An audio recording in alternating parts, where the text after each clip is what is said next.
नमस्कार। आज हम एक बहुत ही प्राचीन और शक्तिशाली कथा की गहराइयों में उतरने वाले हैं, जहां दो ब्रह्मांडीय शक्तियां यानी वैराग्य और शक्ति एक हो जाती हैं।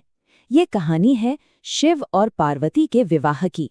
तो चलिए इस पूरी चर्चा की शुरुआत एक बहुत ही गहरे सवाल से करते हैं। जरा सोचिए, क्या होता होगा जब परम शक्ति यानी अल्टीमेट पावर, सर्वोच्च वैराग्य यानी सुप्रीम एसेटिसिज्म से मिलती है। असल में देखें तो ये पूरी की पूरी कहानी इसी एक सवाल का जवाब है। तो हमारी कहानी का जो पहला अध्याय है वो शुरू होता है पार्वती की एक अटूट प्रतिज्ञा से।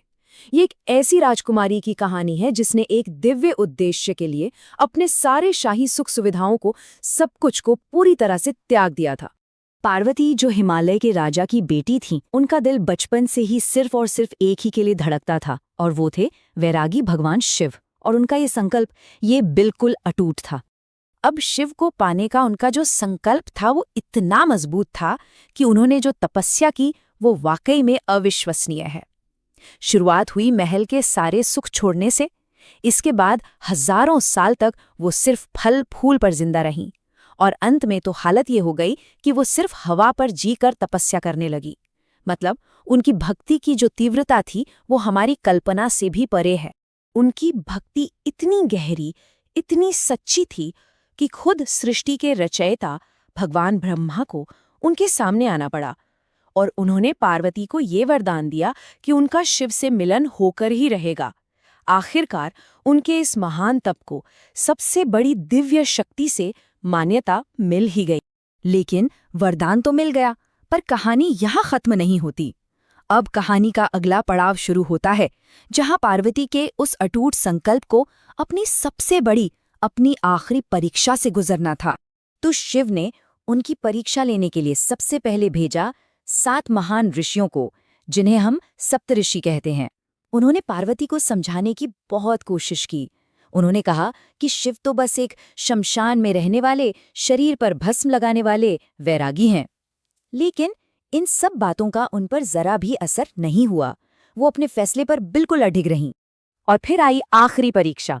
इस बार शिव खुद एक साधारण इंसान का भेष बदलकर आए और आकर अपने ही बारे में बुरा भला कहने लगे, अपना ही अपमान करने लगे। ये वो पल था जब पार्वती की भक्ति को उसकी आखिरी हद तक परखा जाना था। जब पार्वती ये सब सुनकर गुस्से में आ गईं और उन्होंने उस व्यक्ति को वहां से चले जाने को कहा, ठीक उसी पल शिव अपने असली रूप में सामने आ गए। और उन्होंने जो कहा वो बहुत ही गहरा था। उन्होंने कहा, पार्वती, आज से मैं तुम्हारी भक्ति का दास हूं। ये उनकी तपस्या की, उनके प्रेम की आखिरी मंजूरी थी। और इस मंजूरी के साथ ही कहानी के सबसे दिलचस्प, सबसे अनोखे हिस्से की तैयारी शुरू हो गई। एक ऐसी बारात की तैयारी जो शायद इतिहास की सबसे अजीबो-गरीब बारात थी। अब जरा इस बारात की कल्पना करके देखिए। एक तरफ रानी की तरह सजी धंवरी पार्वती, जिनके साथ कौन है? सारे देवता हैं, ऋषि मुनि हैं। और दूसरी तरफ दूल्हे हैं शिव, जो नंदी पर सवार हैं, शरीर पर भस्म लगाए हुए। और उनके बाराती थे भूत, प्रेत और अघोरी साधु। मतलब 2 दुनियाओं का ऐसा मिलन इससे पहले कभी किसी ने नहीं देखा था। अब सोचिए, जब पार्वती की माँ रानी मायना ने इस अजीब सी बारात को देखा तो वो तो बुरी तरह डर गई, और उन्होंने इस शादी से साफ साफ मना कर दिया। एक पल को तो ऐसा लगा कि ये शादी अब होगी ही नहीं। तो अब हम कहानी के उस मोड़ पर आते हैं जहां इस मुश्किल का हल निकलता है, और एक बार फिर रास्ता दिखाती है पार्वती की आस्था, उनका विश्वास।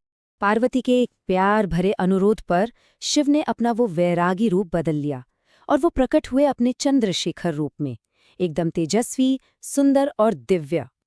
अपने नए परिवार का मान रखने के लिए उन्होंने अपना ये सौम्य रूप सबको दिखाया। बस इसके बाद सारे शक शुभे दूर हो गए, और शिव और शक्ति का वो दिव्य विवाह संपन्न हुआ। पूरा का पूरा ब्रह्मांड इस अद्भुत मिलन का गवाह बना। तो ये तो थी कहानी, लेकिन चलिए अब कहानी से थोड़ा आगे बढ़ते हैं और समझते हैं कि इस पूरी कथा के पीछे का गहरा सिंबॉलिक मतलब क्या है। इस कहानी में शिव प्रतीक हैं वैराग्य के, मतलब कि वो चेतना, ज्ञान और इस भौतिक दुनिया से डिटैचमेंट को रिप्रेजेंट करते हैं।